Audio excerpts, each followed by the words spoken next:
पागलपन है ये? इच्छा सामने से इतने बड़े खतरे को बुलावा दे रही है। शांत सिपली शांत। कैसे शांत हो जाऊं? इच्छा उस शक्ति के बारे में जानती भी नहीं है, उस शक्ति का अंदाजा भी नहीं है उसे, और जानबूझकर उसे चुनौती देना मतलब। आज तक इच्छा ने कोई भी काम बिना सोचे समझे किया है क्या? नहीं। अरे भरोसा रखो उस पर। जहां हम लोगों की सोच खत्म हो जाती है वहां इच्छा का दाव शुरू होता है। सामने वाला समझ भी नहीं पाता और इच्छा अपनी चाल खेल जाती है।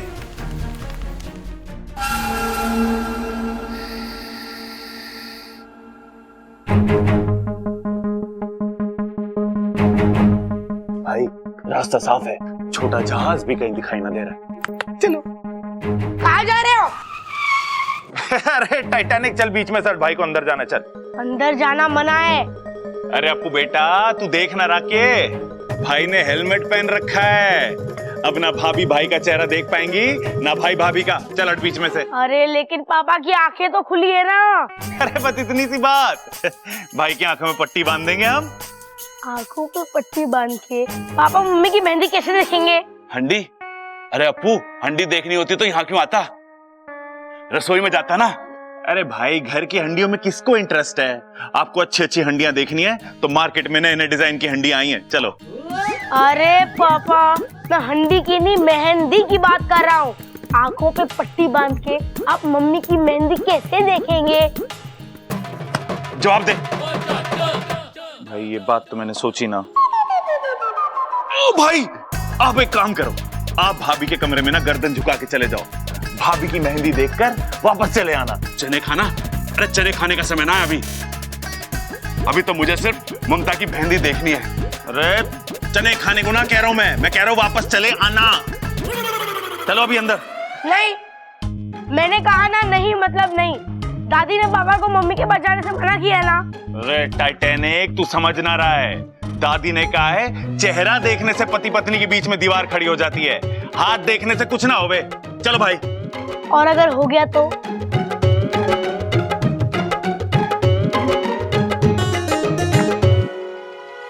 और अगर हो गया तो? छोटे रहने दे, मैं शादी के बाद ही ममता की मेहंदी देख लूंगा। चल। मेरे पापा कितने भोले हैं, मम्मी भी सीधी सादी है। पता नहीं मेरे पास ये शैतानी दिमाग कहाँ से आया। मैं अब भी तुम्हारा इंतजार कर रही हूँ, आओ मेरे सामने। नहीं, तुम नहीं आओगे क्योंकि तुम कायर हो। तुम सिर्फ पीठ पीछे वार करना जानते हो। मेरे सामने आके वार करने की या मेरे वार को झेलने की हिम्मत नहीं है तुम में। अपने आप को बहुत ही शक्तिशाली समझते हो ना, और एक सपोली से डर गए।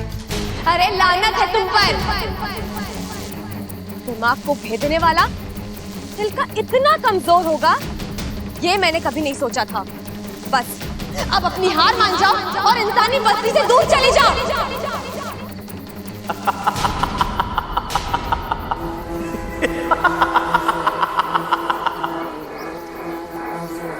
जो हार जाए वो बुद्धिराज नहीं। कौन हो तुम और क्या चाहते हो मुझसे? तुम्हारा विनाश।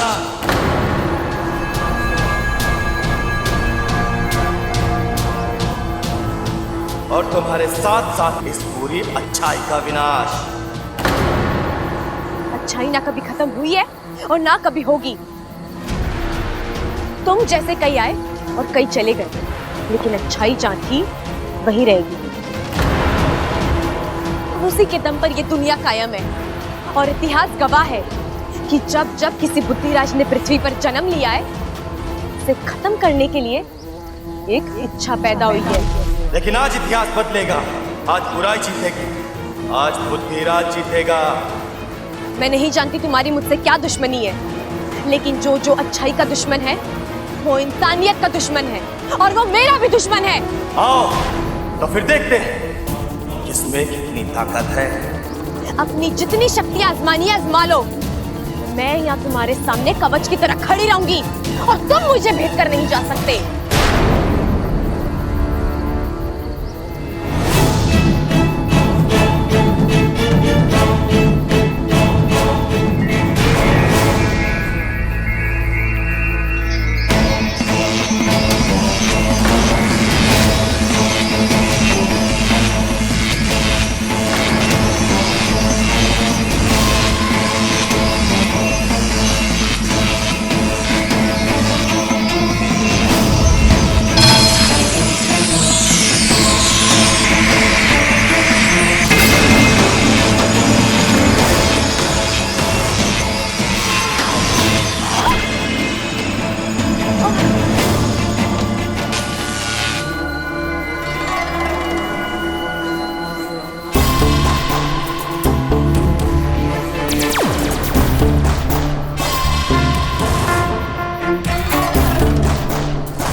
शक्ल तो कुछ जानी पहचानी सी लग रही है। कहाँ देखा है मैंने इसे?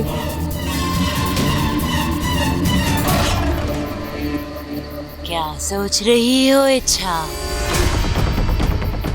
हाँ? यहाँ से भागने का रास्ता ढूंढ रही हो? हाँ? ये मत भूलो, मैं विशेलगढ़ से आई हूँ। से बचना नामुमकिन है। मुझे छेड़कर तुमने बहुत बड़ी गलती की है। अब इसका अंजाम तो तुम्हें भुगतना ही होगा। मैंने किसी को नहीं छेड़ा है। मैं सिर्फ मेरे घर को, मेरे अपनों को और मेरे नागिस्तान को बचाने की कोशिश कर रही हूँ। नहीं बचा पाओगे उन्हें। मैं सब खत्म कर दूंगी। मेरी ताकत तो तुम देख ही चुकी हो। एक ही बार में तुम्हें धूल चटाती। अरे तुम्हारी तो कोई औकात ही नहीं है मेरे सामने। तुम क्यों कर रही हो ये सब? नागिस्तान ने क्या बिगाड़ा है तुम्हारा? नागिस्तान, नफरत है मुझे नागिस्तान से, वहां के नागों से। नागिस्तान के नाग प्रजाति पर कलंक है। एक और, हम पूरी दुनिया पर दहशत फैलाना चाहते हैं, राज करना चाहते हैं, और तुम? दुनिया को दहशत से नहीं, प्यार से जीता जाता है। बंद करो अपने ये बकवास। अगर मैं चाहूं तो तुम दोनों को अभी इसी वक्त नागोमी देव के पास पहुंचा सकती हूँ, लेकिन मैं ऐसा करूंगी नहीं इच्छा। सबसे पहले मैं उन्हें मारूंगी जिन्हें तुम अपनी जान से ज्यादा प्यार करती हो, वो पहलवान परिवार। नहीं, तुम कुछ नहीं करोगी उस परिवार को। करूंगी। उस परिवार की एक एक सदस्य की आरती उठवाऊंगी। बस बहुत बोल चुके तुम। जब तक मैं जिंदा हूँ तुम उस परिवार का कुछ नहीं बिगाड़ सकती। अच्छा, चलो देखते हैं। अब से 24 घंटों में बुद्धिराज उस परिवार के एक एक सदस्य के दिमाग पर वार करेगा, उन्हें कमजोर कर देगा, पागल कर देगा उन सबको, और फिर मैं उन्हें खत्म कर दूंगी। ऐसा कुछ नहीं होगा। मैं तुम्हें तुम्हारे इन मंसूबों में कभी कामयाब नहीं होने दूंगी। अगर इस लड़ाई में किसी की हाथ होगी तो वो तुम्हारी होगी। मुझे भी देखना है कि तुम उस परिवार को कैसे बचाती हो। जाओ जाओ इच्छा।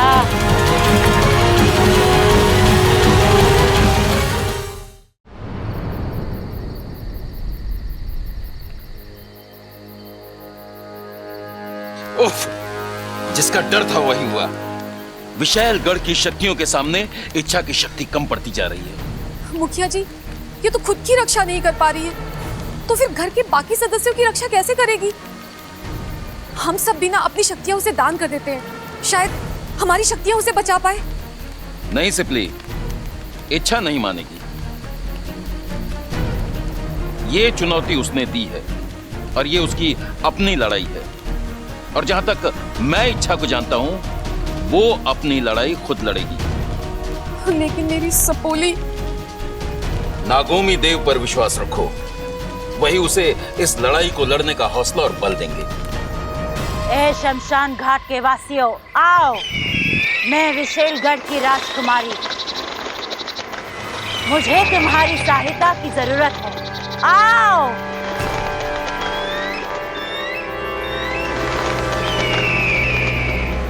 अभी इसी वक्त विशेलगढ़ जाओ, मेरा एक संदेशा पहुंचाओ।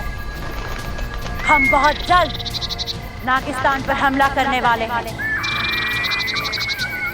वहां के एक एक नाग को कुचलकर नागिस्तान की हस्ती मिटानी है। सबसे कह दो अपनी शक्तियों के साथ तैयार रहे। हमें नागिस्तान में विशेलगढ़ का निर्माण करना है। जाओ जाओ। विशैली, ये कौन सा खेल खेल रही हो तुम? अच्छी खासी वो इच्छा हमारे हाथ आई थी, उसे तो उसी वक्त मार देना चाहिए था। मुझे छोटी छोटी खुशियां बटोरने का कोई शौक नहीं है। मैं नागिस्तान पर हमला करूंगी और जीत का जश्न मनाऊंगी। लेकिन इच्छा के साथ तुम्हारी चुनौती, उसका क्या उद्देश्य है? अगर मैं इच्छा के गले पर तलवार भी रख दूं, तब भी वो मुझे नागिस्तान का पता नहीं बताएगी। लेकिन जब ये पूरा पहलवान परिवार पागल होगा, तब मैं तलवार की नोक उनकी गर्दन पर रख के इच्छा को मजबूर करूंगी कि वो मुझे नागिस्तान का पता बताए। और फिर होगा आक्रमण, नागिस्तान पर विशेलगढ़ का आक्रमण। वाह, कमाल की योजना है विशैली। और शुरुआत तुम्हें करनी है। 24 घंटे हैं तुम्हारे पास। पहलवान परिवार के एक एक सदस्य को पागल कर दो। अब लो, और मेरा पहला शिकार होगा वो बबल। नहीं, बब्बल नहीं, कोई और शिकार ढूंढो। और जब तक मैं ना कहूं, बब्बल पर हमला मत करना, समझे?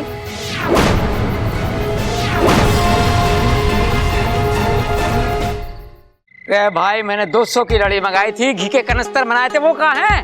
शादी के बाद भेजेगा क्या? अब भेज, जल्दी भेज। हो, प्रबल साहब अपनी शादी की तैयारी खुद ही कर रहे हैं। अच्छा है भाई, दाद देनी पड़ेगी तेरी हिम्मत की। क्या नसीब वाला है तू। लोग एक शादी नहीं झेल पाते और तू दो कर रहा है। पिताजी, शादी दूसरी है, पर बीवी तो पहली वाली है ना।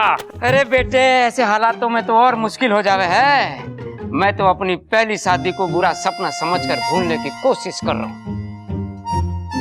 क्या है? क्या? हाय, आज कह रहे हो पहली शादी को भूलने की कोशिश कर रहा हूँ, कल को कहोगे मुझे भूलने की कोशिश कर रहा हूँ, परसों कहोगे खुद को भूलने की कोशिश कर रहा हूँ, और तरसों बोलोगे हम आपके हैं कौन? बताओ। बस,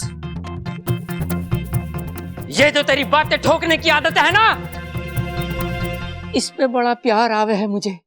इन्हीं बातों पर फिदा होकर तो मैंने तुझसे शादी करी थी। अरे पगली, तुझे तो बस मैं ही झेल सकूं। आज क्या कर रहे हो? अम्मा जी आ जाएंगी। आने दे माँ को। ये खड़क प्रताप सिंह किसी से नहीं डरता। खड़ा क्या कर रहा है तू? बस कर। माँ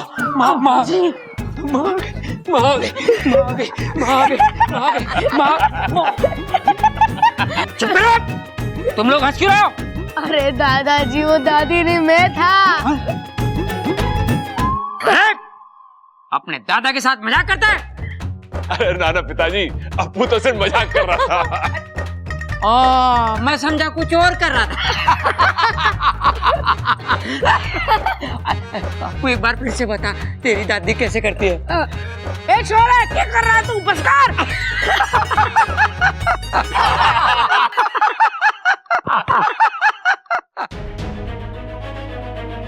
कितना हंसता खेलता प्यारा घर है, कितने खुश हैं सब लोग। और वो विशेलगढ़ वाली नागिनी से नहीं, मैं इस घर पर कभी कोई आंच नहीं आने दूंगी, कभी नहीं।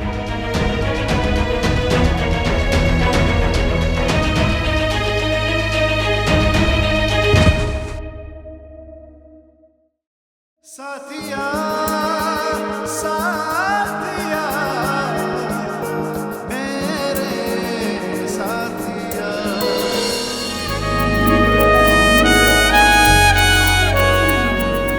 तुम्हें जो बार बार मुझसे टकराती हो, ये अनजाने में होता है कि तुम जानबूझकर मुझे लाइन माइन मारती हो? हाँ, यही सवाल मैं भी आपसे पूछ सकती हूँ बब्बल जी। तो पूछो ना, मेरा जवाब तैयार है। वो क्या है ना, कभी कभी मुझसे गलती हो जाती है तो फिसल जाता हूँ। अब तुम अमृता तो हो नहीं कि जानबूझकर तुम्हारी बाहों में आऊंगा।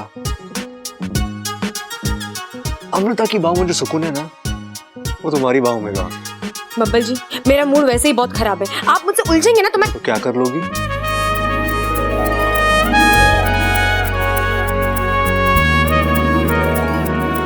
आपको डस लूंगी। नागिन हो क्या? हाँ, जहरीली नागिन हूँ। मुझ पर जहर नहीं, सिर्फ प्यार काम करता है। वैसे तुमने अमृता को कोई देखा है? क्यों? आपकी जेब में नहीं है क्या? और रखने का इरादा भी नहीं है। वो क्या है ना, भगवान ने इतना बड़ा दिल दिया है तो सोच जहाँ रखना है रखिए, मेरी बला से मुझे कोई फर्क नहीं पड़ता। अरे अमृता, तुम कहाँ थी? तुमने तो कहा तुम्हें कोई फर्क नहीं पड़ता, झूठी।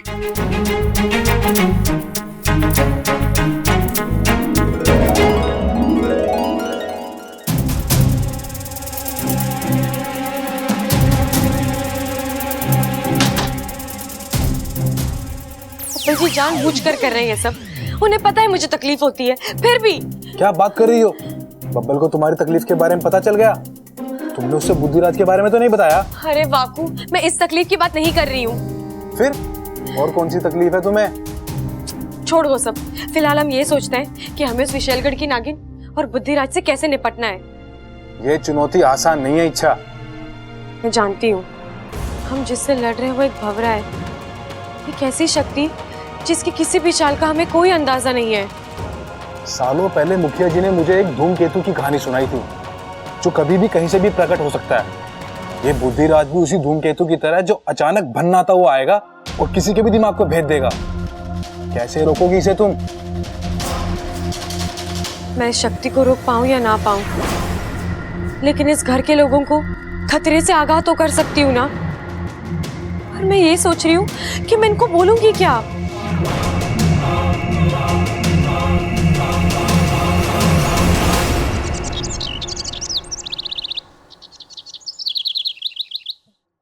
ना ना ना, वो ना जिसमें मैसेज फ्री हो ना, वो वाला पैकेज एक्टिवेट कर। हाँ हाँ, और आज के आज कर, समझा? हाँ। अरे नाश्ता ठंडा हो रहा है। अरे माँ, मैं सोच रहा था कि सबको फोन पे ही न्योता दे देते हैं। सही कह रहा है तू, कार्ड छपाने का समय कहाँ है हमारे पास, शादी जो सर पर खड़ी है। हाँ। अच्छा सुनिए सुनिए, मुझे आप सबसे एक बहुत जरूरी बात करनी है। क्या बात है छोरी, तू तो बड़ी टेंशन में लग रही। टेंशन वाली तो बात है अंकल जी, मैंने अभी अभी टीवी पे देखा है, हमारे गांव में एक जहरीला भंवरा दिखा है, और जब वो इंसान को काटता है तो उसकी जान ही निकाल लेता है। शान? अरे पहलवानों की शान इतनी सस्ती ना है कि कोई भी हरा गहरा कम कर दे।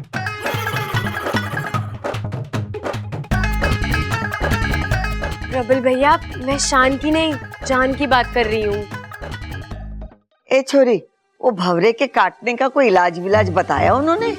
हाँ दादी, एक दवाई है जिसे छिड़कने से भंवरा भाग जाता है।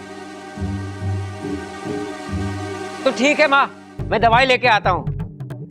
वैसे तो उस भोरे के लिए खड़क प्रताप सिंह का थप्पड़ ही काफी है, लेकिन अगर दवाई भी साथ में हो तो ठीक है। किसी को कहीं भी जाने की जरूरत नहीं है, मैं दवाई ले आई हूँ। जब भी किसी को भंवरे की आवाज सुनाई दे, फौरन मुझे बुला लेना, मैं सब ठीक कर दूंगी, ठीक है? कितनी प्यारी छोरी, सबका कितना ख्याल रखती है।